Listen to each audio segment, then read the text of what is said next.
This incident occurred a few years ago.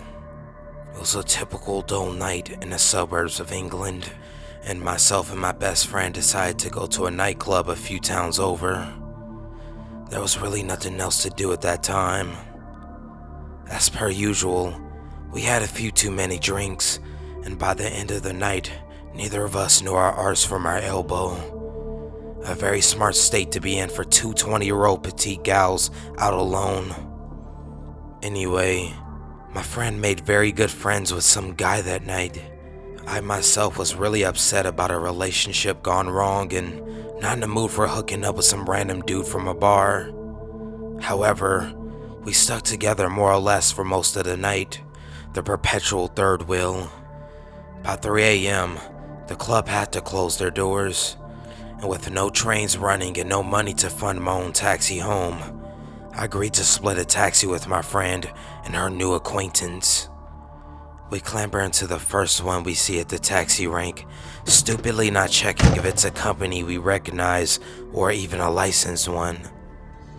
The ride begins without hitch. We discuss sleeping arrangements for the night. I live a 15-minute walk from my friend, and though she offers me the sofa, I insist I can walk home from her house without any trouble. Another idiotic assumption, but I was tired, upset, drunk, and just wanted to wake up in my own bed. We get to her house, pay the driver, and huddle on her porch for a quick smoke. As I say bye and start walking home, I realize the taxi driver is idling in the street a few houses down. I shrug it off, believing he's either checking his GPS or taking a call for another ride.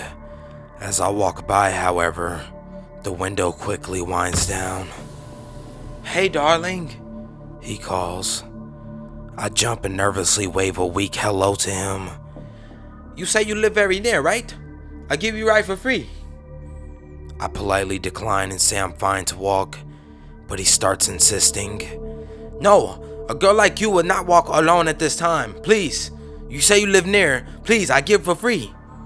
Cautionary tales briefly flicker through my mind, but in my exhausted and inebriated state, I thank him and approach the taxi. Perhaps he's very generous and a thoughtful taxi driver. Another stupid decision. As I go to open the back doors, he tells me to sit in the front because it's more comfortable, more room up here. And yes, I foolishly took my seat next to his. I tell him my address, and the ride again begins innocently enough.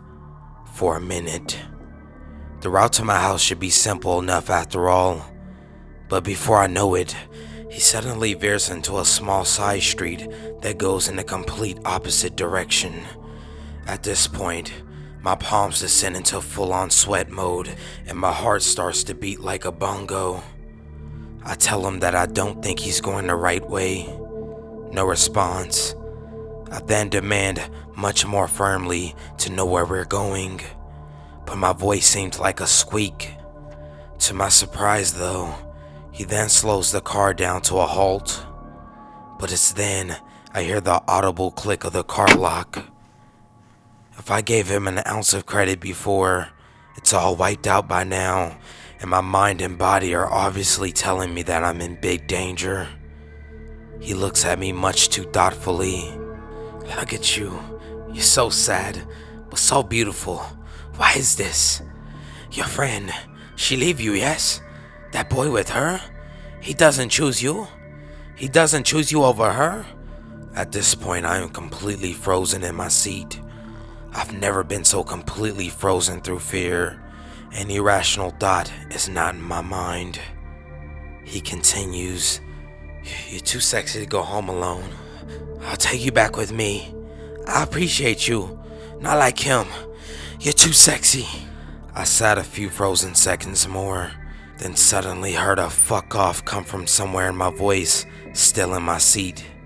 He then slyly tells me, Okay. I'll let you off if you kiss me like a good girl." At this moment, he quickly slides his hand between my legs and leans forward. And it's now that I finally scramble for the door lock. He very suddenly turns back and starts to car up, but luckily, due to the slow starting pace, I'm able to open the door and stumble out into the road. I sprinted for my life down the road and wound my way around a few side roads that I knew before I hid behind some industrial bins. I eventually stumbled home, massively shaken up. It was a terrifying realization on how violations can arise when you least expect it. So, creepy taxi dude, let's not meet again. Everybody, please try your best to pre-book a taxi, or at the very least, check their license and note down their plate.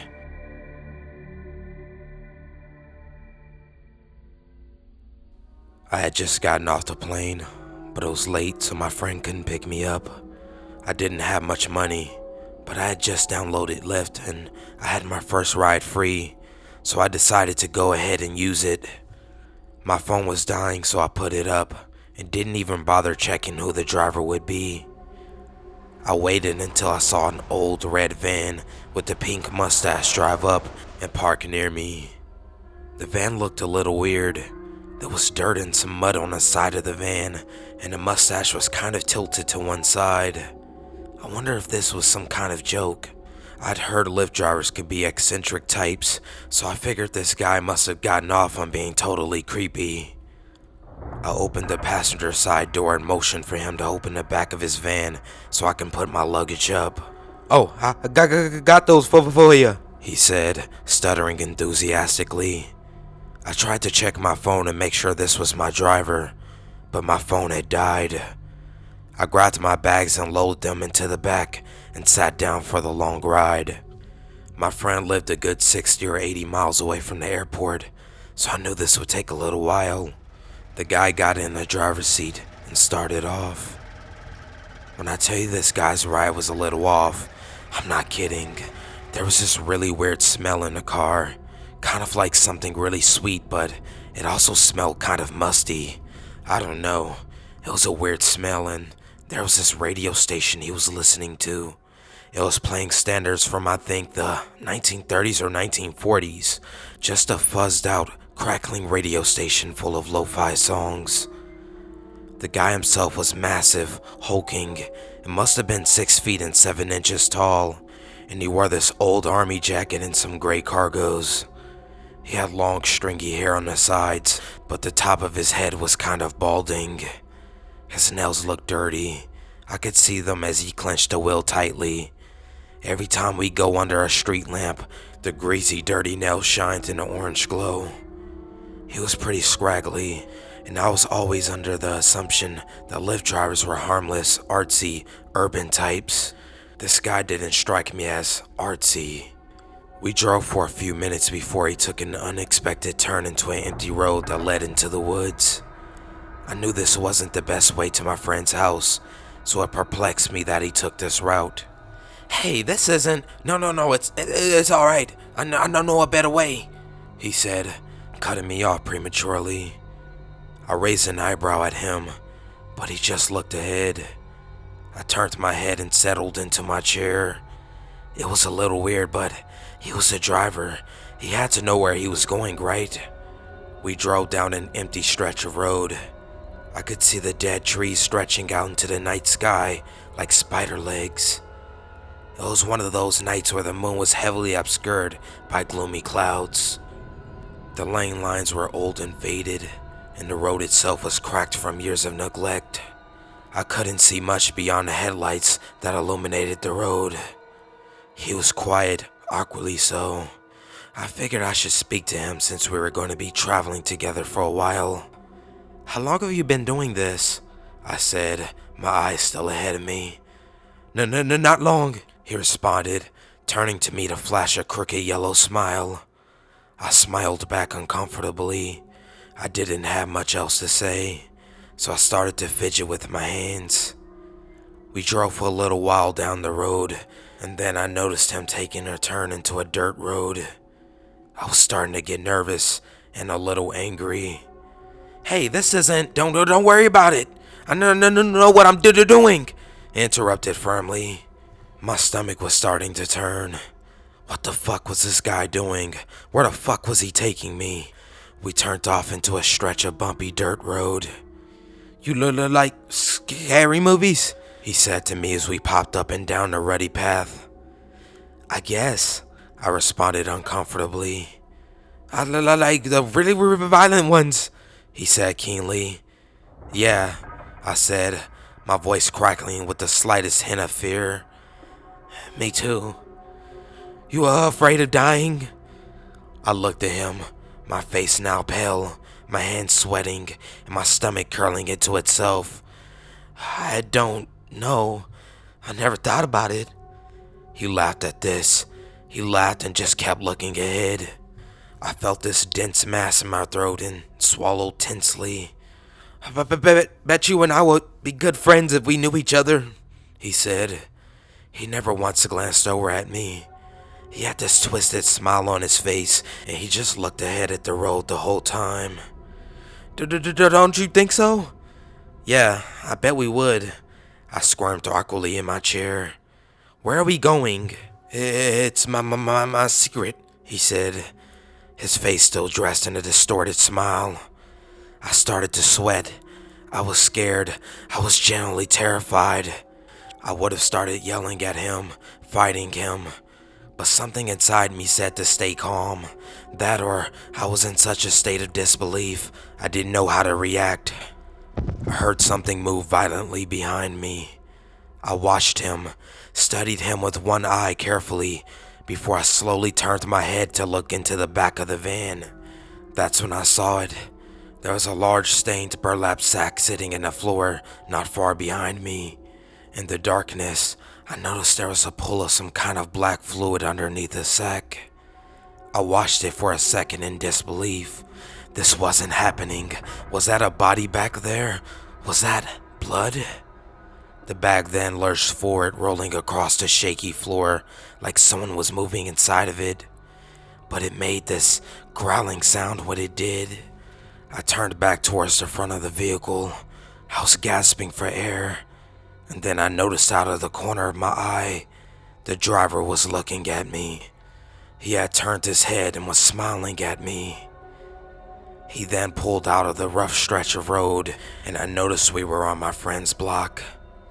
He pulled up to my friend's house and went and fetched my bags and handed them to me. He waved goodbye as he got back into the driver's seat and drove off. I stood at the curb, staring at the van as it faded into the distance. I was in shock. I walked to my friend's door and he greeted me. I was pale and out of breath, so he asked me what happened, but I wasn't quite sure what had just happened. I went inside, sat down, and told him about the ordeal. When I went and plugged in my phone, I checked my messages. I had a few missed calls from the Lyft driver I had originally scheduled. Apparently, he waited for me at the airport for about 15 minutes before leaving. When I saw his picture, I realized it wasn't the same man that drove me.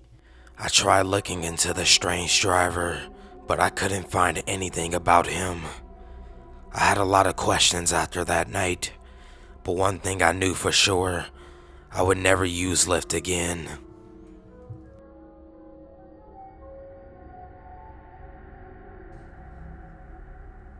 This is a story from a few years ago when I was about 19 or 20. I lived with my then boyfriend in an apartment inside of a converted Victorian house. It was about a 2-mile walk from the city center to the road we lived on. So, one evening, we'd been out having a few beers with friends after work and decided to head home just after midnight.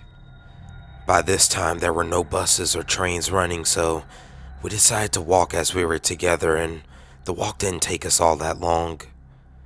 As we were walking up one of the main roads, we had an argument. I vaguely remember it revolving around him putting me down in front of his friends and making me feel like an idiot. Anyway, he got pissed and stormed off ahead of me. I was angry myself, so I didn't rush to keep pace with him.